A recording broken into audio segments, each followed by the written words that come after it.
যে শিশু রামিসা আক্তার তাকে ধর্ষণ করে হত্যা করা হয় এবং এই হত্যা মামলায় তাকে পরবর্তীতে তার পিতা পল্লবী থানায় নারী ও শিশু নির্যাতন দমন আইনের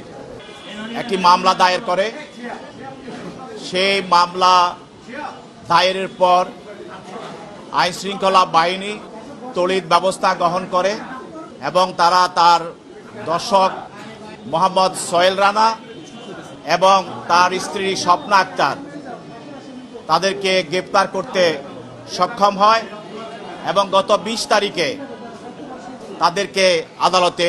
উপস্থাপন করে এবং সেই মামলায় দর্শক যে শিশু রামিসা আক্তারকে ধর্ষণ করে হত্যা করে এবং তার মাথা এবং শরীরের অঙ্গ প্রত্যঙ্গ সে কেটে বিচ্ছিন্ন করে, এই নৃশংস ধর্ষণ এবং হত্যাযজ্ঞ এর বিরুদ্ধে দেশবাসী এবং সরকার সবাই সোচ্চার হয় এবং তড়িৎ গতিতে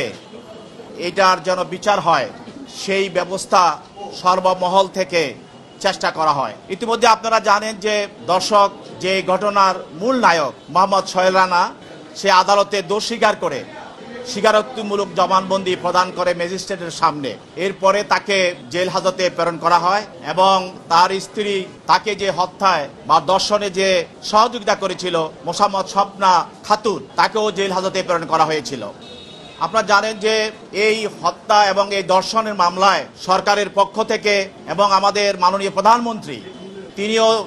নির্দেশ দিয়েছেন যে অতি তাড়াতাড়ি তাদেরকে আইনের আওতায় এনে তাদের শাস্তি নিশ্চিত করার জন্য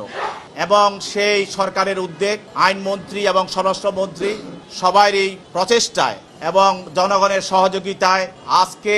এই মামলার তদন্তকারী অফিসার 5 দিনের মধ্যে এই মামলার তদন্ত রিপোর্ট চার্জশিট আদালতে দাখিল করেন। আজকে এই মামলার চার্জশিটে বা অভিযোগপত্রে আসামি মোহাম্মদ সোহেল রানা এবং স্বপ্না আক্তার দুজনকে আসামি করে এই চার্জশিট দাখিল করা হয় এবং এই চার্জশিট দাখিল করার পর সেটা বিচারের জন্য প্রথম এটা সিএমএম আদালতে দাখিল করা হয়। সেখানে সিএমএম আদালত থেকে আমাদের এখানে আইনের নিয়ম অনুসারে সেটা বিচারের জন্য বিচারিক আদালত, আপনারা ইতিপূর্বে জানেন যে এখানে শিশু সহিংসতা দমন ট্রাইব্যুনাল আছে। এই শিশুদের উপরে যে সহিংসতা বা ধর্ষণ এবং তাদেরকে যে হত্যা করা হয় ধর্ষণ করে এগুলি বিচার করার জন্য এই আদালতে আজকেই প্রেরণ করা হয়।